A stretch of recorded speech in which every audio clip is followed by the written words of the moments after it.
want to click on the move tool. So let's click on the move tool. And I want to make sure that auto select is check marked.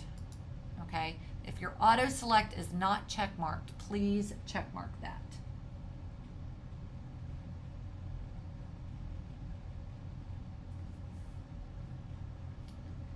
Okay, now with that move tool, what we're going to want to do, or what we want to do, is we want to actually move this arch, because again, if I was creating this for a video, I don't like that this is like cut off.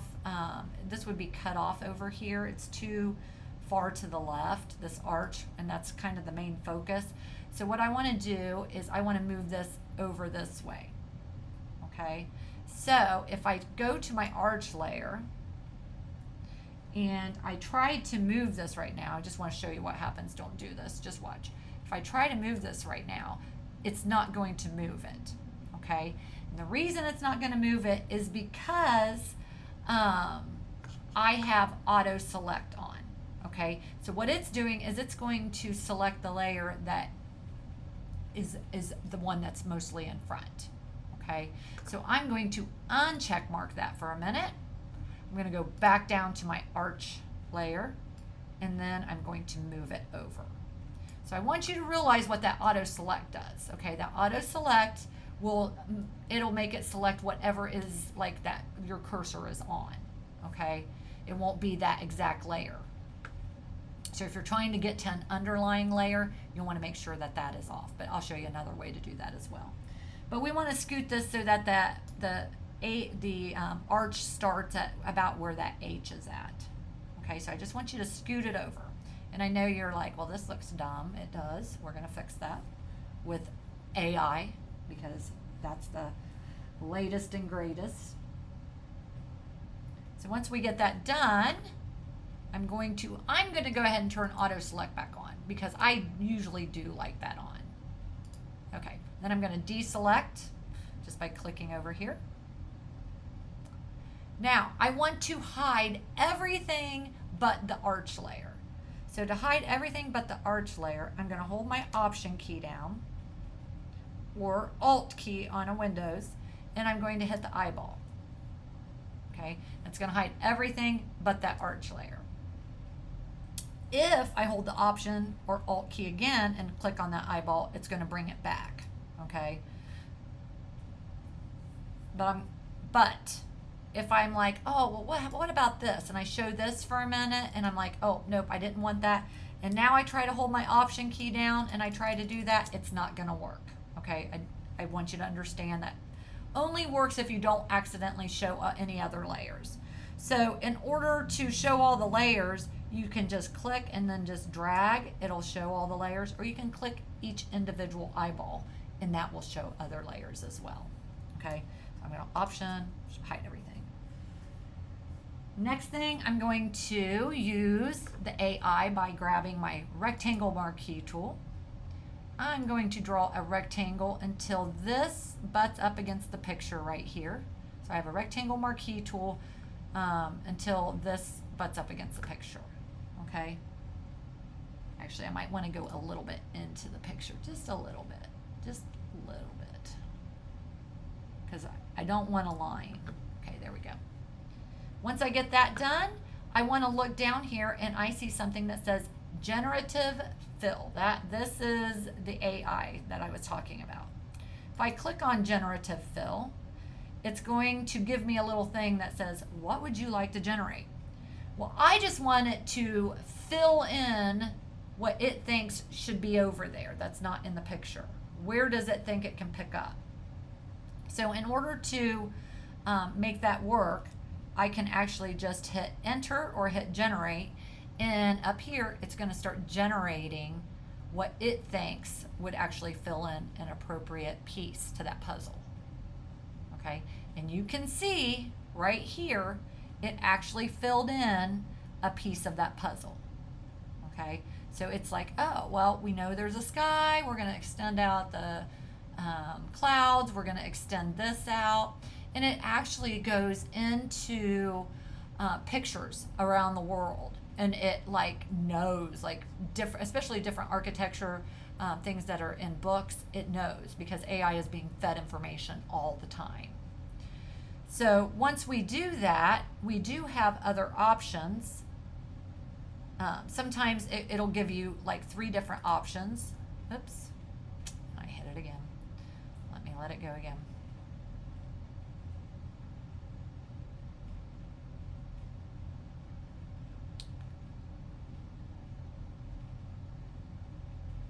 And here, over here at the right, I just wasn't showing it big enough. We have different variations. So we have this, or does this one look better, or do we think this one looks better? I actually think I like that third one. Yesterday when I did it, I only liked the first one. So that can vary too.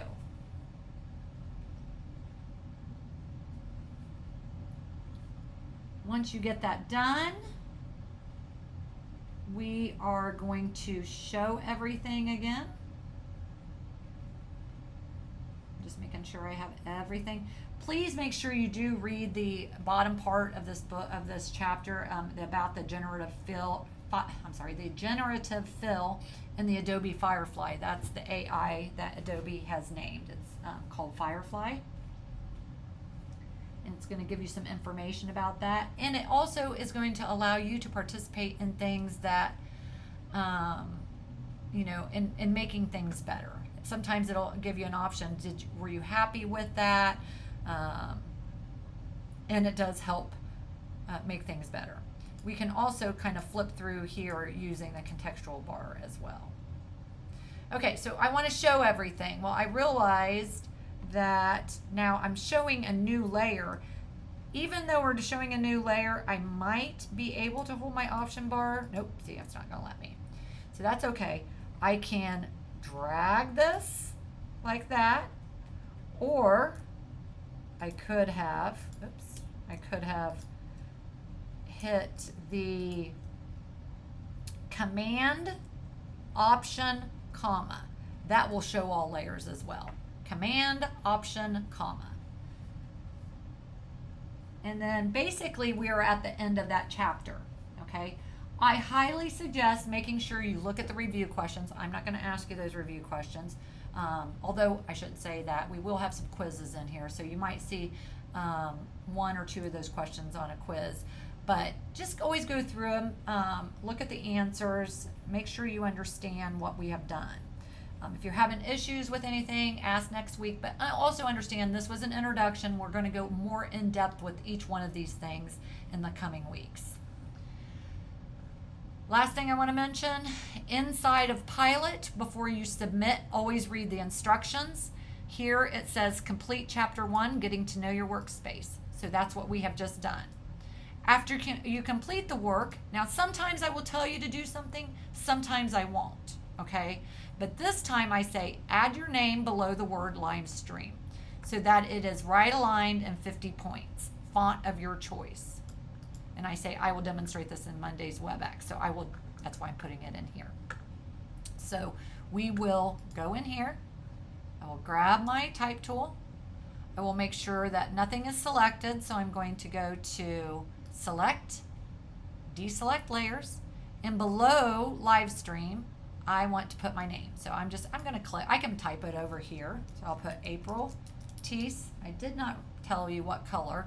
I would probably keep it with the white, but I'm not going to count off if you pick a different color. And you can pick any font that you want, but I would definitely make it smaller, okay? So we do want to make it a little bit smaller. And I would like it below live stream. So it looks something like that, okay? That way when I'm looking at this, I can just very quickly, see that.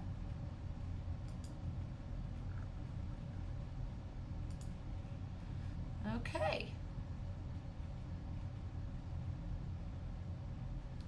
Now, I think everything looks good except one thing. As I'm looking at here, I thought I was on the arch when I did my generative fill. Obviously, I was not, and I need to take this and I need to move this down. I'm noticing my orange was not showing up.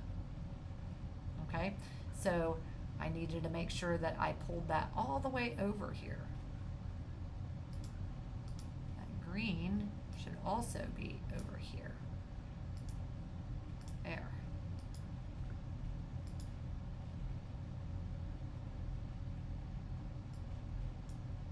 There. Actually, it needs to be below the green. So it should look like orange, green, blue, History 301, and then your live stream and your name. When you're done, I can see I haven't saved this for a while. File, save. And then I also file, save as, because you will turn in the Adobe PDF. So I need it saved as a Photoshop document. And then right before you turn it in, I need you to hit save as and save it as a PDF. Save, replace, because I already have one. Preserve Photoshop enabling tools, save PDF, don't show again, and yes, this is the file I will put into the Dropbox. You have now finished chapter 1.